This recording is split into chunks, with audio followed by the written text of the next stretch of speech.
St Kilda legend and former Richmond coach Dji Spark has died in a car crash near Ballarat in regional Victoria. He was killed when his car ran off the road and hit a tree.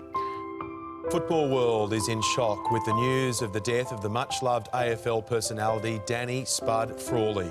He was killed in a car crash near Ballarat late yesterday. I looked at those kids and I saw myself in those kids. I thought, 20 years ago I was doing that, and Spud's still bringing a smile to these kids' faces. He was so infectious. Dji Spark has spoken very publicly about his mental health issues in the hope that others would then seek help. He leaves behind his wife Anita and 3 adult daughters. He turned 56 on Sunday. G'day everybody.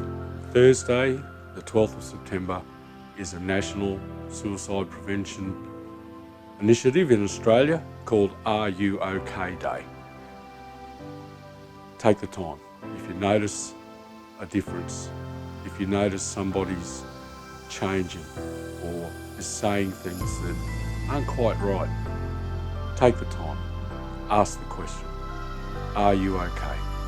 Let's take it global. Thanks for watching.